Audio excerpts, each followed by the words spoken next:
Terima kasih pemirsa, Anda masih bersama kami dalam Berita Papua. Bagi Anda yang baru bergabung, kami akan sajikan kembali 3 berita utama hari ini.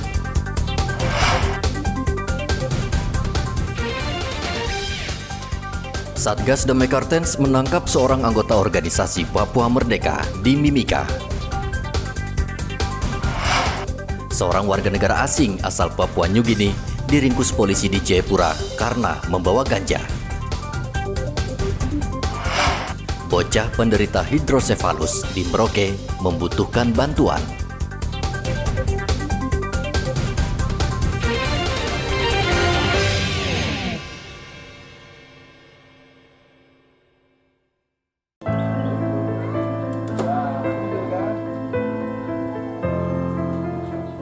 Salmah dan Suyadi terus berjuang untuk kesembuhan buah hatinya, Wahono, yang berumur 8 tahun.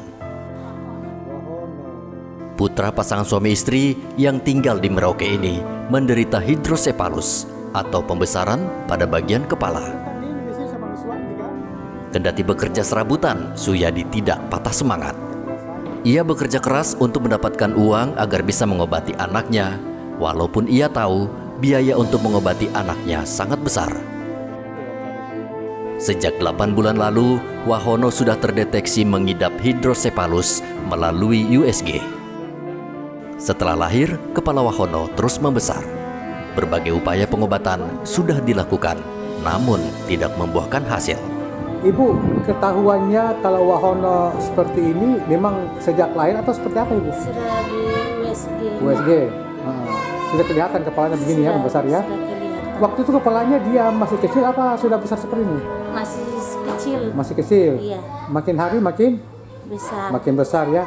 Nah, Ibu, yang menyertai dari penyakit ini apa, Ibu? Mungkin apanya, badannya panas kah atau rewel kah, gimana, Bu? Kadang panas, kadang rewel, kadang juga tidak. Gitu. Iya. Nah, terus setelah mengetahui bahwa Wahono sakit seperti ini, lalu Ibu bawa ke dokter ya? Iya. Nah, itu umur berapa bulan itu waktu? 3 bulan. 3 bulan. Dokter di sana di mana? Rumah sakit Bunda. Rumah sakit Bunda ya. Terus apa kata dokter?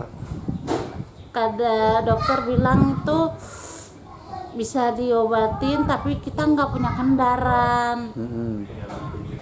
Tidak punya BPJS. Nggak punya BPJS ya. Habis meminta kendaraannya orang juga repot-repot.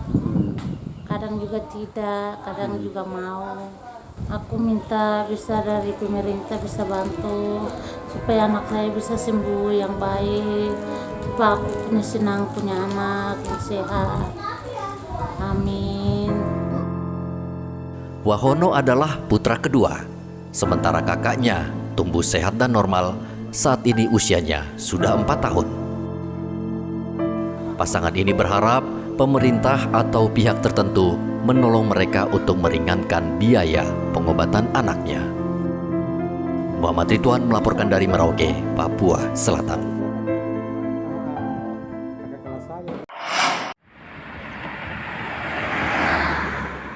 Daerah perbatasan Indonesia dan Papua New Guinea menjadi salah satu daerah yang ramai dengan perdagangan.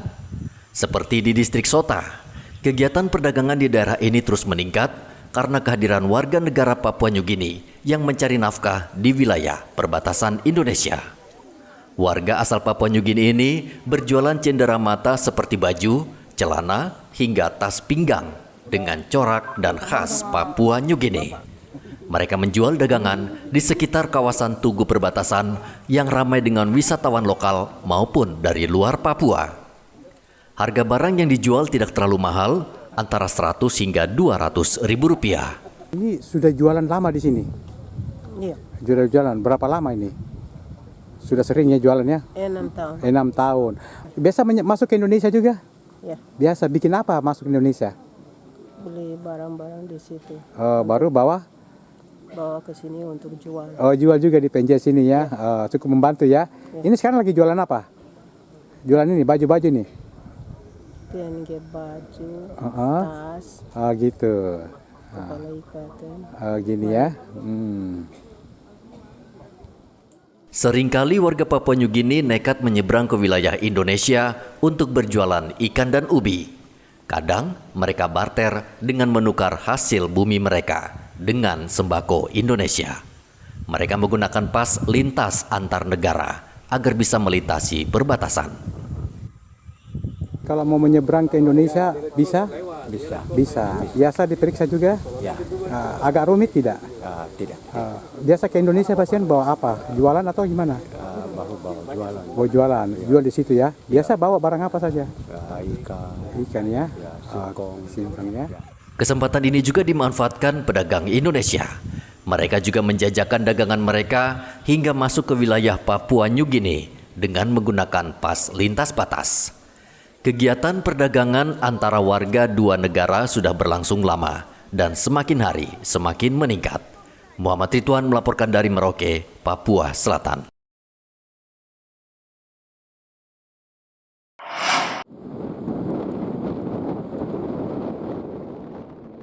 Cuaca buruk yang terjadi di perairan selatan Papua selama sepekan ini membuat nelayan dan kapal berukuran kecil dan sedang terpaksa menunda pelayaran karena beresiko.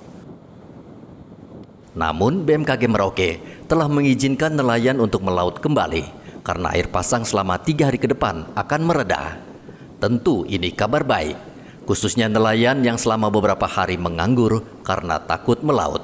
Seminggu terakhir memang terjadi pasang maksimum, tercatat di perakiraan itu sekitar sampai ketinggian 5,5 meter untuk perairan pesisir Merauke, tapi untuk 3 hari ke depan diperkirakan pasang sudah mulai mereda, artinya pasang sudah mulai di ketinggian yang standar berkisar antara 3,5 sampai dengan 4,8 meter seperti itu. Untuk kondisi air pasang itu Bu, kira-kira untuk warga di pesisir apakah ada warning atau seperti apa ini? Iya, jadi untuk 3 hari hingga seminggu ke depan belum ada warning. Kondisi pasang dan kondisi gelombang masih cukup aman dan tidak berpotensi terjadi rob atau banjir pesisir di wilayah Merauke seperti itu. Sebelumnya, nelayan dan pemilik kapal berukuran kecil takut berlayar karena air pasang cukup tinggi di sekitar kawasan perairan Merauke. Selain itu, air pasang juga merisaukan warga di kawasan pesisir karena menyebabkan banjir. BMKG Merauke akan terus memberikan update atau perkembangan cuaca terbaru, namun tetap meminta masyarakat waspada saat melakukan aktivitas di laut. Muhammad Ridwan melaporkan dari Merauke, Papua Selatan.